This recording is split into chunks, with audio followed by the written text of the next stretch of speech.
الحمد لله الذي جعل المواعظ وسيلة لهداية المسلمين والمؤمنين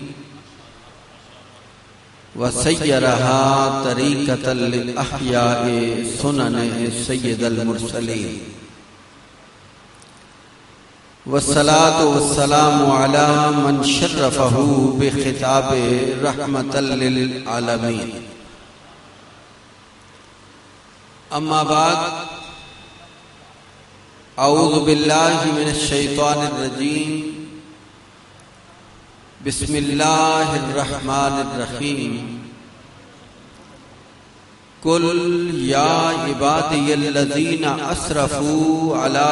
أنفسهم لا تقنطوا من رحمة الله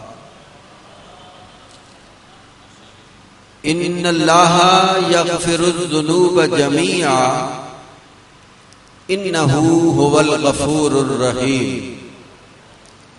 صدق الله مولانا العظيم وبلغنا رسوله النبي الكريم الأمين الرؤوف الرحيم جل جلاله وعم نواله في شان حبيبه صلى الله عليه وسلم إن الله وملائكته يصلون على النبي يا أيها الذين آمنوا صلوا عليه وسلموا تسليما اللهم صل على سيدنا ومولانا محمد وعلى آل سيدنا ومولانا محمد وبارك وسلم وصل عليه الصلاة والسلام عليك يا سيدي يا رسول الله وعلى آلك وأصحابك يا سيدي يا حبيب الله الصلاة والسلام عليك يا سيدي يا شفيع المذنبين وعلى آلك وأصحابك يا سيدي يا رحمة للعالمين ہر نظر کانپ اٹھے گی محشر کے دن ہر نظر کانپ اٹھے گی محشر کے دن خوف سے ہر کلیجہ دہل جائے گا اوڑھ کر کالی کملی وہ آ جائیں گے سارے محشر کا نقشہ بدل جائے گا اور عالم نفسی نفسی میں اے ہم نوا دیکھنا ایسے میں عظمت مصطفیٰ عالم نفسی نفسی میں اے ہم نوا دیکھنا ایسے میں عظمت مصطفیٰ مسکرا کر جو دیکھیں گے صلی علی ہر پریشان کا دل بہل جائے گا بعد حمد و صلات زینت مسند صدارت خطیب پاکستان حضرت علامہ قاری عبد الرحمن صاحب چشتی خطیب مرکزی جامع مسجد حسن ابدال لائق عزت و تکریم واجب صد احترام علماء کرام سادات کرام مشائخ اعظام حاضرین محترم آج کی یہ خوبصورت تقریب اور یہ بابرکت محفل مرکزی جامع مسجد محمدی کی خوبصورت فضاؤں میں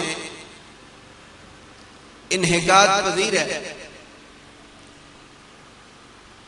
اور محفل شب برات کے سلسلہ میں بپا کی گئی محفل کے خوبصورت انتظام و انصرام اور اس نے انتظام پر مسجد حاضہ کے خطیب برادر مکرم حضرت علامہ صاحبزادہ افتخار الحسن سیالوی مدد اللہ العالی کو اور ان کی پوری مجلس منتظمہ جملہ اراکین مسجد کمیٹی اور بالخصوص وہ نوجوان جو آج کی اس محفل کے انعقاد کا باعث بن رہے ہیں سب کو دل کی اتھا گہرائیوں سے مبارکباد پیش کرتا ہوں اللہ کریم ہم سب کا مل بیٹھنا اپنی بارگاہ میں قبول و منظور فرمائے۔ حضرات گرامی قدر، چونکہ شب برات کی آمد ہے اور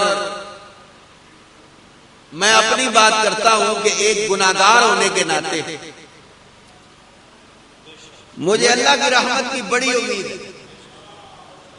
ذرا نیڑے نیڑے ہو جاؤ یار سنگی۔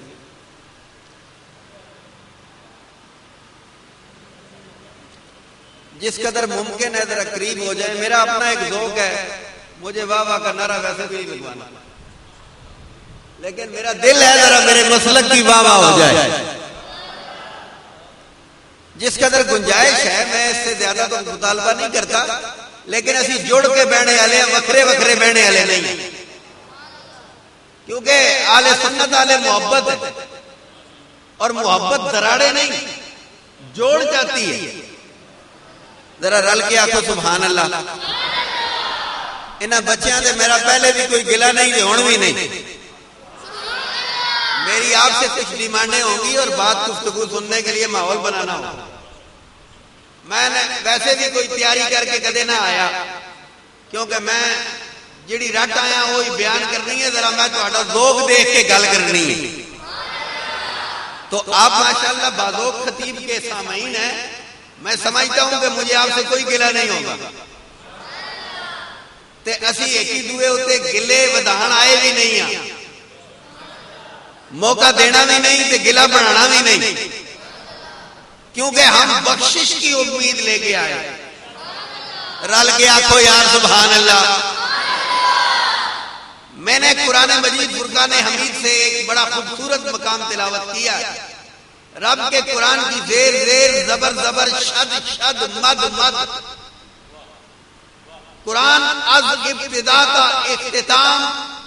سارے کا سارا حسین ہے، پر جس آیت کو میں نے اپنا عنوان سخن بنایا ہے اس کے حسن کی فواری اپنی ہے، اس کے حسن کی دلکشی اپنی ہے، اس کا مزاج ایسا ہے کہ کتنا بڑا گناہگار کیوں نہ ہو، کتنا بڑا سیاہکار کیوں نہ ہو، کتنا بڑا زمانے کا دھتکارا ہوا کیوں نہ ہو، کتنا بڑا زمانے کی نظروں سے گرا ہوا کیوں نہ ہو، کتنا بڑا سارے زمانے سے بھیک مانگ کر مایوس ہونے والا کیوں نہ ہو، اس آیت کے دروازے پہ آ کر جب بندہ آواز لگاتا ہے، میرا رب فرماتا ہے بندیا اگر سارے زمانے نے تجھے پلٹا دیا ہے، دھتکار دیا ہے، تو آ جائے ایسے دروازے پر جب بھی جس حال میں ندامت کے چند آنسو بہا کر مجھ سے دعا کرے گا، میں رب تیرے سارے گناہ معاف کر دوں گا، میں رب تیرے سارے گناہ۔ توجہ تھا، ہم بخشش کے امیدوار ہیں، علماء بیٹھے ہیں، میں ان کی پارسائی کی گواہی دے سکتا ہوں، آپ معصوم لوگ بیٹھے ہیں، میں قسمیں اٹھا سکتا ہوں، میں اپنی بات کرتا ہوں کہ زمانے کا سب سے بڑا گناہگار میں ہوں، پر میں اتنا بڑا امیدوار ہوں خدا کی بخشش کا کہ شاید میرے سارے گناہ رب کی ایک رحمت کی ہلکی سی توجہ سے دھل جائیں گے۔ جناب سیدنا صدیق اکبر خلیفہ خلافت جانشین مصطفیٰ سیدنا صدیق اکبر رضی اللہ تعالیٰ عنہ نے ارشاد فرمایا کہ میں قیامت کا دن ہو، اعلان ہو جائے کہ سارے بخشے گئے، سارے بخشے گئے، توجہ ہے آگے کوئی نہیں، سارے بخشے گئے، سارے بخشے گئے، پر ایک پکڑا گیا، سارے بخشے گئے، چھوٹے بڑے، کالے چٹے، شرقی غربی، شمالی جنوبی، سارے بخشے گئے، پر ایک پکڑا گیا، خلیفہ خلافت، نبی کی صحبت میں بیٹھنے والا اور میرے مصطفیٰ کے چہرے کا وظیفہ کرنے والا صدیق اکبر۔ وہ فرماتے ہیں کہ جب اللہ اعلان کرے گا کہ قیامت کے دن سارے بخشے گئے، ایک پکڑا گیا تو مجھے خوف ہے پکڑا جانے والا کہیں میں ہی نہ ہوں۔ تسی کدو سبحان اللہ 800 میں چلا جا سکتا؟ اللہ اکبر۔ میں الایمان بین الخوف والرجاء،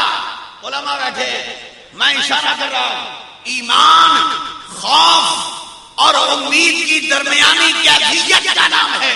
جناب سیدنا صدیق اکبر خدا کے خوف سے ڈرتے کتنے ہیں فرماتے ہیں، اور میں بات اس کی کر رہا ہوں جس کو مدینے والے نے دنیا میں کہہ دیا تھا ابو بکر تو جنتی ہے، ابو بکر تم جنتی، ابو بکر فی الجنہ، عمر فی الجنہ، عثمان فی الجنہ، علی فی الجنہ۔ میں اس ابو بکر کی بات کر رہا ہوں جن کو دنیا میں جنت کی بشارت مل چکی تھی۔ وہ فرماتے ہیں اگر رب قیامت کے دن اعلان کرے کہ سارے بخشے گئے، ایک پکڑا گیا، تو مجھے خوف ہے کہیں پکڑا جانے والا، کہیں عذاب میں گرفتار ہونے والا میں نہ ہوں، میں نہ ہوں۔ ابو بکر ہے نا، ابو بکر ہر خوف سے بے نیاز نہیں۔ آج کل الا ان اولیاء اللہ لا خوف علیہم ولا هم یحزنون کی تشریح اگر آپ پیشہ ور واعظین سے سنیں تو وہ خدا کے خوف سے بھی بے نیاز کر دیتے ہیں، لیکن زمانے سے نہ ڈرنے والا اور خدا سے ہر وقت ڈرنے والا ولی ہوتا ہے۔ خدا کے خوف سے بے نیاز ہونے والا ولی نہیں ہوتا۔ اور صدیق اکبر جی ولی کے ماؤ جمعہ ہی نہیں، لیکن بڑا شرف سے عبیت ہے نا، میں بات سے عبیت کی کر رہا ہوں۔ اب فرماتے ہیں مجھے ڈر ہے کہ کہیں پکڑا جانے والا میں نہ ہوں، لیکن دوسرے پاسے سن، جناب سیدنا صدیق اکبر کے خوف کا یہ عالم ہے، جنت کی بشارت دنیا میں پا کر کہتے ہیں کہ کہیں پکڑا جانے والا میں ہی نہ ہوں، پر فرماتے ہیں اگر قیامت کے دن میرا رب یہ اعلان کر دے کہ سارے پکڑے گئے، سارے پکڑے گئے، سارے پکڑے گئے، توجہ یار توجہ، سارے پکڑے گئے، سارے گرفتار ہو گئے، ایک ہے جو بخشا گیا، سارے پکڑے گئے، ایک ہے جو بخشا گیا۔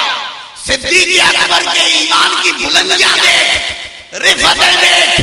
شانیں دیکھ، کمالات دیکھ۔ ابو بکر جو ایک طرف کہتا ہے کہ پکڑا جانے والا ایک ہے تو خوف یہ ہے کہ کہیں میں نہ ہوں، پر رب کہے کہ سارے پکڑے گئے، ایک بخشا گیا۔ ابو بکر کہتے ہیں مجھے اللہ کی رحمت کی امید یہ ہے کہ بخشا جانے والا میں ہی ہوں گا۔